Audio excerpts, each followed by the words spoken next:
ලියා මේ නිකන් ඉන්න එකේ ඔයා කතාව කියමුද? මම දැක්ක කුණ්ඩවාලි කතා වස්තුව ගොඩක් කට්ටිය අහලා තියෙනවා. එහෙනම් කිය. හරිද? ලියා කියන්නේ ඩොලිගේ දුව කියලා ඔයගොල්ලෝ දන්නවනේ මොම. ලියයි ඩොලි පළවෙනිම දවසේ මෙහි ආපු වෙලාවේ මේ ඇත්තටම මම ඩොලිට ගොඩක් බය වුණා. ඩොලි සුදුනෝනා මුණ පෙන්නන්නකො ඩොලි ඔයාගේ අම්මට පුදුම නින්දන්නේ නැහැ යන්නේ. කොහොම හරි ඩොලිගේ මූණ දැක්කම මම බය හිතුණා. හරිද? ඒ වුණාට මම ලියා දැක්කා අන්න මේ බං ඩොලිගේ මූණ දැක්කම මම බය වුණා. මේ මූණ දැක්කම මං හිතුවේ හරි අහිංසකයි කියලා.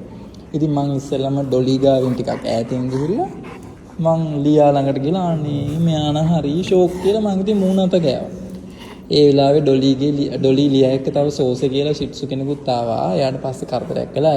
එයාගේ අම්මා එක්කන් ගියා. ඉතින් මේ කොහොම හරි මම මෙයාගේ ඉතින් මූණ අත කාලා එකකුත් දෙනකන් එයාගේ අම්මයි තාත්තයි ෂෝක් එකට බලා හිටිය පුදුම වෙලා වගේ. මේ පස්සේ තමයි මට කිව්වේ මේ ඇත්තටම ලියා තමයි නපුරු ඩොලි හරිම අහිංසකයි කියලා. මේ ඉතින් මම දන්නේ නෑනේ මේ නොසන්ඩාලි දෙවෙනි දවසේ ඉඳලා හපන්න ගත්තා. හැම සතියකම අනිවාර්යයෙන්ම එකපාරක් හරි මාව හපනවා හැමදාම එහෙමයි. පස්සේ තමයි මට ඉතින් මේගොල්ලෝගේ කතාව කිව්වේ මේ ඩොලිට ලියාව හම්බෙනකොට පැටව 11 දෙනෙක් ඉඳලාලු. ඩොලි ගොඩාක් මහතයි ඒ කාලේ. මේකගේ තාත්තා මහ නොසන්ඩාල රොට්වයිලර් කෙනෙක්ලු ගෙදරට එන මිනිස්සුත් හපනවලු. ගෙදර මිනිස්සුත් හපනවලු. ඔව් මම ඒව තමයි මහ එකගේ ගති තමයි ඇවිල්ලා තියෙන්නේ ඔය. ඊට පස්සේ ඒ ගති තමයි මෙයාටත් තියෙන්නේ. මෙයාගේ තියෙන ප්‍රශ්නේ තමයි මෙයා නිදි වෙලාවක ළඟට ගියොත් එහෙම දැන් අදර වුණත් මම ලියා නිදිනම් මම හිමීට මෙහෙම ලියා කියලා ඇඟිල්ලෙන් ඇනලා චූට්ටක් හිමීට තමයි කතා කරනවා. එකපාරට කතා කරොත් ළඟම තියෙන මොකද්ද ඒක හපනවා.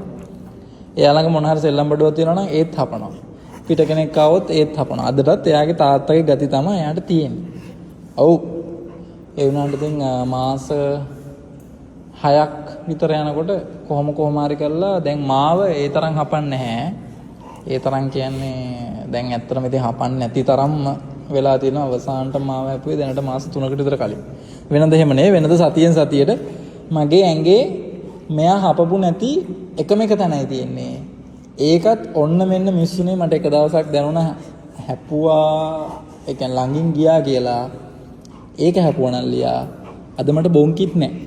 හරිද? උඹ එදා එක හැපුවා නම් හරිද? නොසන්ඩාලි පස්ස පැත්ත හපලා තියෙනවා. කකුල් අතපය මූණ ඔන්න ඕකනේ. ආදරේ වැඩි වුණාම රිදෙන්න ගන්නවා ඔයාගේ. ඕන්ට වඩා එපා. හපන්න නැතුව ඉන්න. ඔළුව අත ගන්න හදන්න.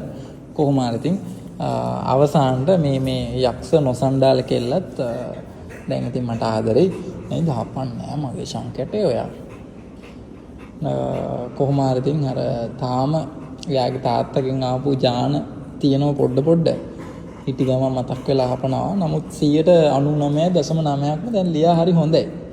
ඕක තමයි ඉතින් ලියා කතාවස්තුව. ලියා අර පහුගිය දවස් ටිකේ මේ අපේ කන්දකාඩු කලාපේ හිටියේ ඒ දවස් ටිකේ ලියාට අර ෆෝල් ප්‍රෙග්නන්සි තත්ත්වයක් වගේ ආවේ. ඒ කියන්නේ එයා හිතනවා එයාට ළමයි ඉන්නවා කියලා. ඉතින් ඒ වගේ කාලවල කොහොමද ගෑනු සත්තු පොඩ්ඩක් නපුරු වෙනවා.